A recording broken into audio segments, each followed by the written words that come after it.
Buenos días.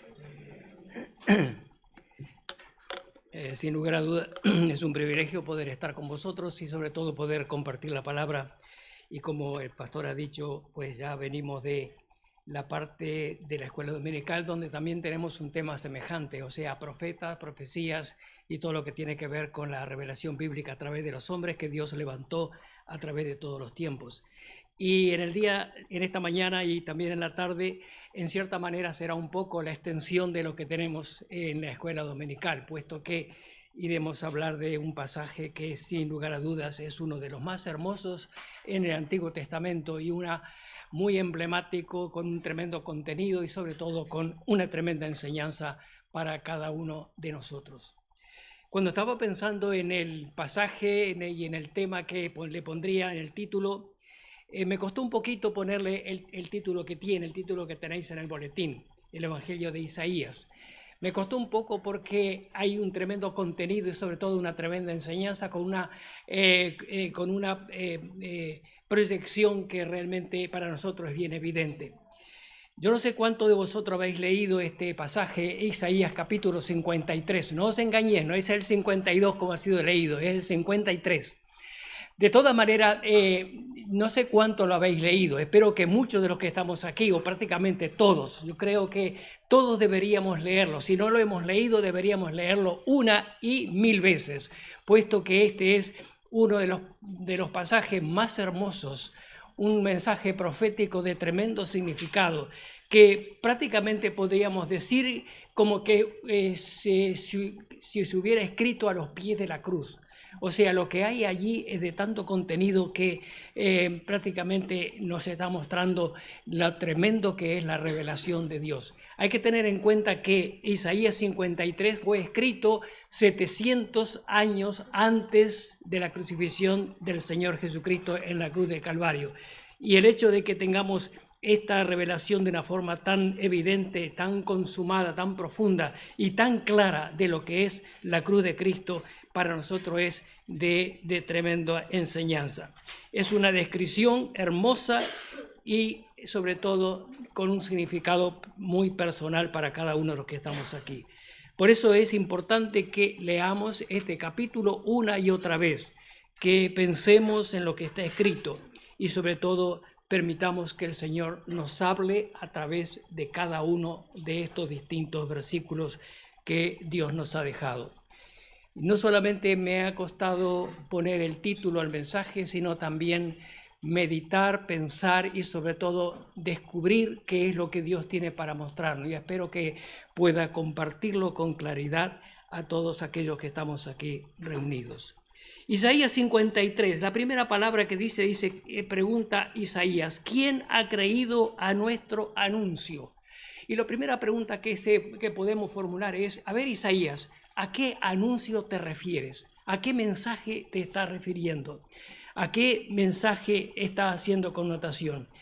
Por eso hemos leído el capítulo 52, porque tenemos aquí el anuncio del mensaje al cual Isaías hace referencia. El capítulo 52 nos habla acerca de la salvación que Dios iba a traer sobre el pueblo de Israel. El pueblo de Israel estaba cautivo en Babilonia y de acuerdo a lo que Dios había planificado de antemano, habría salvación en este preciso momento. Lo interesante es que quien traería salvación sería una persona, un rey, del cual Dios habla en el capítulo 44 de Isaías, y 45, perdón, y le llama de una manera muy específica y muy distinta de lo que podría ser y sobre todo muy llamativa en cuanto a la forma como le nombra. Dice, así dice Jehová a su ungido, a Ciro, al rey Ciro el Medo, al cual yo tomé por su mano derecha para sujetar naciones delante de él y desatar lomos de reyes, para abrir delante de él puertas y las puertas no se cerrarán. Yo iré delante de ti, enderezaré los lugares torcidos y quebrantaré puertas de bronce y cerrojos de hierro, haré pedazos, etc. Por amor, versículo 4, por amor de mi siervo Jacob y de Israel mi escogido, te llamé por tu nombre, te puse sobrenombre, aunque tú no me conociste. Si nosotros escribimos acerca de un rey, cuando ese rey esté gobernando, no tiene ninguna bueno, tiene su lugar, tiene su valor, pero sin embargo no tiene el peso que este pasaje nos deja a nosotros, puesto que fue escrito 160 años antes de que Ciro naciera. Y Dios le puso nombre precisamente en ese tiempo. Ahora, Ciro iba a cumplir una parte muy importante en cuanto a los propósitos de Dios, puesto que él iba a determinar el retorno del pueblo de Israel a su tierra. Y en el capítulo 53 que estamos tratando, precisamente nos habla de ese anuncio tan importante. El versículo 10 del 52 dice: Jehová desnudó su santo brazo ante los ojos de todas las naciones, y todos los confines de la tierra verán la salvación del Dios nuestro. Isaías se refería al anuncio que había sido dado en el capítulo 52 en cuanto a la salvación que Dios traería para el pueblo de Israel.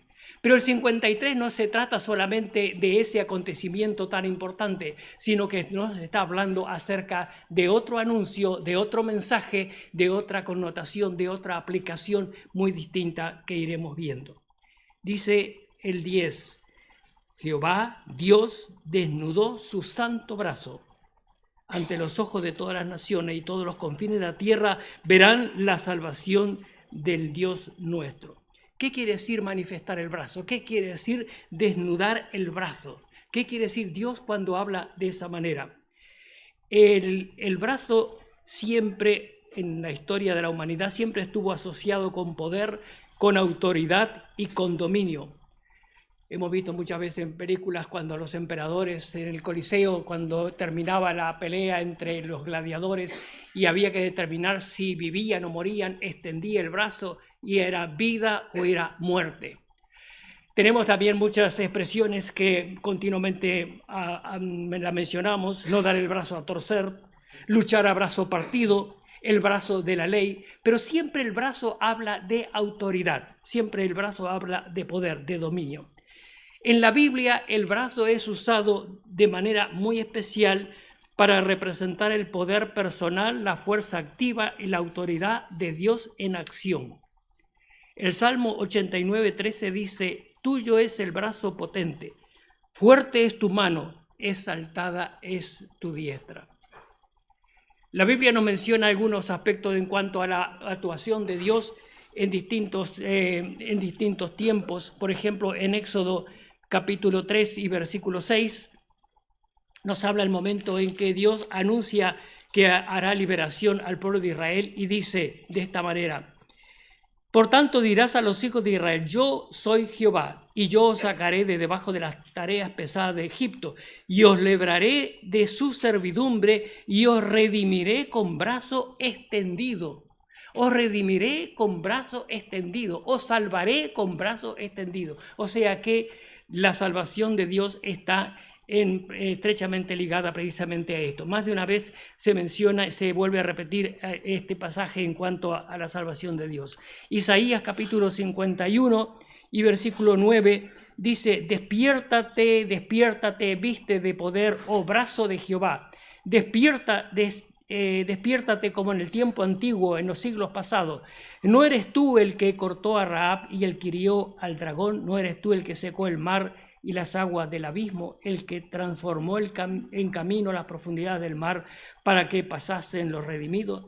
Ciertamente volverán los redimidos de Jehová, volverán a Sión cantando, y gozo perpetuo habrá sobre sus cabezas. Tendrán gozo y alegría, y el dolor y el gemido huirán.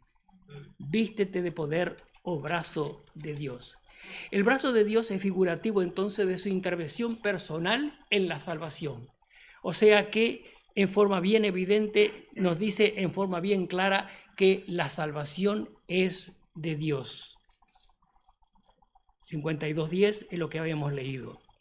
Dice el salmista: estad firmes y ved la salvación que Dios hará con vosotros. Primera Samuel capítulo 2 versículo 1, Ana, cuando estaba orando luego del nacimiento de su hijo y estaba trayéndolo allí para dedicarlo todos los días para que sirviera al Señor, dice entre otras cosas: me alegré en tu salvación. El Salmo 3 y versículo 8 dice: la salvación es de Dios. Y de ahí que queda bien claro que la salvación es obra de Dios. Y la salvación, nuestra salvación, es pura y exclusivamente obra de Dios. A los suyos vino y los suyos no lo recibieron, pero todo el que le recibió, creyendo en el Hijo de Dios, tiene salvación eterna, porque de tal manera amó Dios al mundo. Y eso es precisamente lo que hizo Dios. Dice Juan el Bautista cuando comenzó su ministerio, que verá toda carne la salvación de Dios. O sea, en otras palabras y en forma resumida, la salvación es pura y exclusiva obra de Dios. No hay otra cosa. Nuestra salvación es pura y exclusivamente obra de Dios.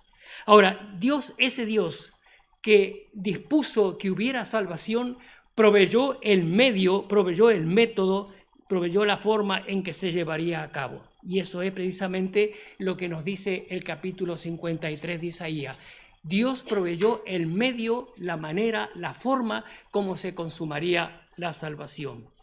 Versículo 1 dice: ¿quién ha creído nuestro anuncio? ¿Sobre quién se ha manifestado el brazo de Jehová? Y luego el 2, subirá cual renuevo delante de él y como raíz de tierra seca. No hay parecer en él ni hermosura. Le veremos más sin atractivo para que le deseemos. Hay dos aspectos aquí en cuanto a la forma como el salmista ve precisamente aquel que sería el que iría a consumar la obra de salvación. Para Dios es como un renuevo, es decir, como algo que tiene vida y vida en abundancia. Para él es como un renuevo. Pero sin embargo, el otro aspecto es para aquel que contempla al Salvador, dice, es como una raíz de tierra seca. O sea, algo sin ningún atractivo, sin ninguna hermosura, sin nada que pueda de alguna manera atraer a la persona. Y la prueba está de que, por ejemplo, durante el ministerio del Señor Jesucristo, precisamente todo lo que, la forma como se desarrollaba, a nadie atraía, solamente a unos pocos que reconocían que había autoridad en sus enseñanzas. Despreciado, desechado entre los hombres, varón de dolores, experimentado en quebranto, como que escondimos de él el rostro, fue menospreciado y no lo estimamos. Conocedor del dolor más profundo, el rechazo, el ser menospreciado, sobre todo el dolor de ver a aquellos a quienes había venido a salvar, veía como indiferente, desviaban su mirada y le volvían la espalda diciendo: no me importa lo que estás haciendo. Pero eso no nos debería sorprender, porque el mundo de nuestros días sigue exactamente igual. El mundo de nuestros días sigue igual, de exactamente la misma manera, dando la espalda al mensaje del Evangelio y diciendo: no me importa, no me interesa, no me hables del tema, no quiero oírlo, no me estés molestando porque no quiero oír, no quiero absolutamente saber nada acerca de aquel que murió por nosotros. El mundo sigue exactamente igual, en la misma forma. Por eso, con toda razón, este versículo tiene plena vigencia a través de todos los tiempos. Es despreciado, es desechado y es experimentado en quebranto por causa de que había venido a buscar y a salvar lo que se había perdido, y sin embargo lo que encontró fue un rechazo más absoluto. Y no solamente eso, sino el versículo 4 dice: ciertamente llevó él nuestras enfermedades y sufrió nuestros dolores, y la falta de discernimiento impedía que la gente entendiera la razón de por qué había venido a este mundo. Nosotros le tuvimos por azotado y por herido de Dios y abatido. O sea, que aquellos que estaban contemplando lo que estaba sucediendo en el Calvario, incluso pensaban de que lo que sucedía al Salvador era consecuencia de haber desobedecido a Dios. O sea, lo estaban tomando como castigo por causa de que no estaba haciendo o cumpliendo los planes de Dios. Y debemos preguntarnos todos nosotros: ¿estamos realmente nosotros conscientes de que aquel que murió en la cruz lo hacía por nuestros pecados o por otro motivo? ¿Por qué pensamos que estaba sufriendo de la manera que sufrió? ¿Por causa de nuestros pecados o por cualquier otra causa? Pues debemos ser plenamente conscientes de que la Biblia nos enseña en forma bien clara de que fueron nuestros pecados los que le llevaron allí a ese lugar.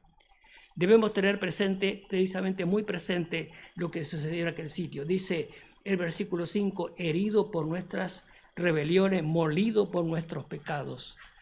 Todos nosotros debemos tener presente lo que está sucediendo en el Calvario. Muchas veces tenemos una idea equivocada o una imagen equivocada acerca de lo que sucedió en la cruz. Tal vez las tantas fotos que andan por ahí o las tantas películas que andan también circulando nos muestran una imagen de un Señor, de un Salvador, de un Jesús bien con una barba bien cuidada, un aspecto razonablemente sano, etcétera. Pero no tenemos plena conciencia acerca de lo que es la imagen de la cruz. Aquella forma usada por los romanos nos deja un cuadro desgarrador de sufrimiento extremo. La muerte en una cruz era la muerte más tremenda que se podía haber salido de la mente humana y era el medio que los romanos usaban para justiciar a los criminales más que habían caído más bajo y cuyas penas precisamente les llevaba a ser crucificados. De esa manera fue muerto el Señor Jesucristo. Y mi pregunta es la siguiente. Cuando miramos una foto tan bonita, tan hermosa como muchas veces andan por allí, me pregunto si nos atreveríamos a mirar el rostro ensangrentado de aquel que fue clavado en la cruz. De su cara chorreaba sangre por las espinas que habían sido puestas sobre su cabeza. Su espalda le ardía por los latigazos que había recibido. Su cuerpo entero estaba quebrantado por causa de todo lo que había pasado hasta ese momento. De sus manos y de sus pies goteaba sangre al suelo por causa de los clavos que lo mantenían en aquel lugar. Sus mejillas estaban llenas de sufrimiento. Su cara reflejaba el sufrimiento de aquel sitio. Clavado las manos y los pies, su espalda ardiendo, su cuerpo deshidratándose hasta el punto que en un momento determinado, y ya sin poder hacer más, dijo: sed tengo, por causa de que su cuerpo entero le pedía una gota de agua para saciar su sed. Herido por nuestras rebeliones, molido por nuestros pecados. Cuando dice molido, me recuerda lo que sucedió en Getsemaní. Getsemaní significa prensa de la oliva. O sea, era un lugar donde se prensaba la oliva para sacar el aceite. Las prensas de oliva se movían en base a una tremenda rueda que pesaba más o menos entre 800, 1000 kilos, a veces más. Y allí se ponían las olivas que se aplastaban, se trituraban, se rompían completamente para sacar el aceite. Y en ese lugar Jesús fue espiritualmente triturado por causa de que él sabía lo que debía soportar por cada uno de nosotros. De tal manera que en aquel lugar, sudando gotas de sangre, dijo: Padre, si es posible, pasa de mí esta copa. Si es posible, porque es muy fuerte, es tremendamente fuerte lo que tengo que soportar, es tremendamente fuerte lo que tengo que enfrentar, pero no se haga mi voluntad, sino la tuya. Versículo 5 dice: herido por nuestras rebeliones, molido por nuestros pecados, el castigo de nuestra paz fue sobre él, y por su llaga fuimos nosotros curados. Traspasado por nuestras rebeliones, aplastado por nuestros pecados, golpeado para que tuviésemos paz duradera, azotado para que pudiésemos ser sanados de nuestra lepra espiritual. A veces pensamos en el aspecto físico, pero más que eso es el aspecto espiritual. El pecado es una enfermedad. Todos nosotros estábamos enfermos, pero Él murió precisamente para que por su enfermedad, por su llaga, nosotros fuéramos curados. Todos nosotros nos hemos descarriado como oveja. Es interesante cómo lo dice en Salmo 119, 176, y sobre todo me gusta como lo dice la Biblia de las Américas, lo dice un poquito distinto de lo que dice la Reina Valera, pero dice 119 y 176, dice: yo anduve errante como oveja extraviada. Busca a tu siervo porque no me he olvidado de tus mandamientos. Yo anduve errante como oveja descarriada. La Biblia de las Américas de este versículo dice: yo me he descarriado. Eso es la verdad absoluta en cuanto a nuestra vida como personas. Nos hemos descarriado como ovejas. pero Él cargó en Él el pecado de todos nosotros, precisamente para traernos al redil de salvación, el buen pastor que dio su vida por nosotros, las ovejas. Dios puso sobre sus siervos sufrientes el pecado de todos nosotros. Dice, el Señor hizo que cayera sobre Él la iniquidad de todos nosotros. Eso lo dice también el mismo versículo en la Biblia de las Américas. Nadie le hizo justicia. Absolutamente nadie levantó un dedo para decir no es justo lo que se está haciendo, porque a nadie le importó el sacrificio de la cruz. Eso lo dice versículos 7 al 9. Dice, por cárcel y por juicio fue quitado, y su generación, ¿quién la contará? Porque fue cortado de la tierra de los vivientes, y por la rebelión de mi pueblo fue herido. Y dice, dispuso con los impíos su sepultura, mas con los ricos fue en su muerte, aunque nunca hizo maldad, ni hubo engaño en su boca. Nadie tuvo en cuenta que él fuera cortado de la tierra de los vivientes por la transgresión de mi pueblo, a quien correspondía la herida. Vuelvo a citar la Biblia de las Américas porque en algunos casos es más amplio un poco más el pensamiento y es más clara en lo que tiene que ver. Dice Mateo, los que pasaban por el camino meneaban la cabeza, pero seguían indiferentes caminando por el camino sin importar lo que estaba sucediendo allí en la cruz. A nadie le importaba el sacrificio del Calvario y decían, pues mira, seguramente ha hecho algo para merecer la muerte.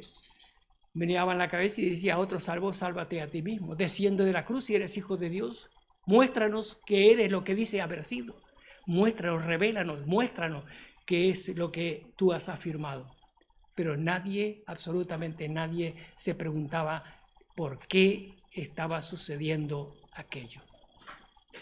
Es interesante que en Israel, aquellos que habéis ido o los que tenéis oportunidad de ir, podéis visitar un lugar que se llama la tumba de Gordon.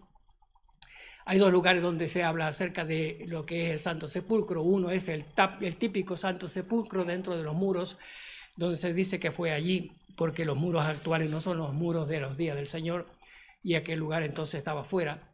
Pero hay otro lugar más emblemático que se llama la tumba de Gordon, puesto que se llama la tumba de Gordon porque fue Gordon un general inglés que compró esos terrenos, porque dijo, este es el lugar. Hay una pequeña colina que si lo miráis, tal vez podéis ver una calavera, la forma de una calavera. Hay unas cuevas en los costados de esa colina, y entonces él allí dijo, este es el lugar. Y ahí hay un lugar especial, con un jardín, con unas cuevas, que se dice que son las tumbas, con esa montañita, con una calavera. Pero lo interesante es que al lado de ese sitio, pegado a ese sitio, en las afueras, hay una estación de autobuses. Y esos autobuses hacen el trayecto entre Jerusalén y Jericó. Pero el asunto es que precisamente por ser una estación de autobuses hay un trasiego de gente, una cantidad de gente que va y que viene. Y lo interesante de la historia es que en los días del Señor, exactamente en ese lugar había algo semejante. O sea, había un trasiego de gente que iba y que venía por el camino de Jerusalén a Jericó. Los que pasaban por el camino decían, si eres hijo de Dios, desciende de la cruz. Y la gente sigue pasando por el camino y sigue contemplando la cruz, pero nadie, absolutamente nadie, contempla que aquel que murió por nosotros fue precisamente para darnos el perdón de nuestros pecados. Y ahora cambia el aspecto en los últimos versículos. Dice, con todo, versículo 10, Jehová deseaba quebrantarlo. ¿Por qué? Porque Él es el autor de la salvación. No olvidemos esto. Dios es el autor de la salvación. Y Dios deseaba que aquello se cumpliera, porque el mensaje era salvación para toda la humanidad. No para un grupo de personas, no para el pueblo judío únicamente, sino para toda la humanidad. Porque Dios de tal manera amó al mundo. No unos pocos. No una tribu, no una raza, no un país, no una comarca, no una zona, sino a todo el mundo amó de tal manera. Por eso Dios deseaba quebrantarlo, sujetando a padecimiento, porque esos padecimientos lograrían y que se consumara el mensaje de salvación para todos nosotros. Y cuando haya puesto su vida en expiación por el pecado, verá linaje. Qué bendito terminación para esta cadena de sufrimiento y de dolor, de quebranto, de rechazo. Cuando haya puesto su vida, verá linaje. En otras palabras, Dios estaba viendo el resultado de lo que estaba sucediendo en la cruz. Dice, verá linaje, vivirá por largos días, la voluntad de Jehová será en su mano prosperada. Verá el fruto de la aflicción de su alma y quedará satisfecho. Quedará satisfecho cuando tú y yo hemos creído en Cristo como nuestro Salvador. Quedará satisfecho cuando quienes no conocen a Cristo den el paso de decir, creo que aquel murió por mis pecados en la cruz. Quedará satisfecho cuando la salvación llegue a todos aquellos que reconocen que están perdidos para siempre. El fruto de los sufrimientos fue la salvación de todos aquellos que hemos creído, y el fruto de la salvación será el resultado de todos aquellos que reconozcan a Jesús. Mirando este pasaje deberíamos decir 1 y 1000 veces cada día de nuestra vida, gracias Señor por la obra de la cruz. Y deberíamos ser más que agradecidos por lo que Dios ha hecho por cada uno de nosotros. Quedémonos con este pasaje, quedémonos con lo que dice la palabra de Dios, pero sobre todo reconozcamos que solamente hay un Salvador, el Señor Jesucristo, y solamente en Él hay vida y vida en abundancia. Hay un detallecito que no mencionaré esta tarde, pero aquellos que vengáis esta tarde podéis pensarlo desde ya. ¿Por qué razón Isaías habla en tiempo pasado y no en presente? Fue esta profecía dada 700 años antes de la cruz, sin embargo él habla en pasado. Fue molido por nuestro pecado, fue crucificado, todo fue. ¿Por qué habla en tiempo pasado? Para esta tarde, el Señor bendiga.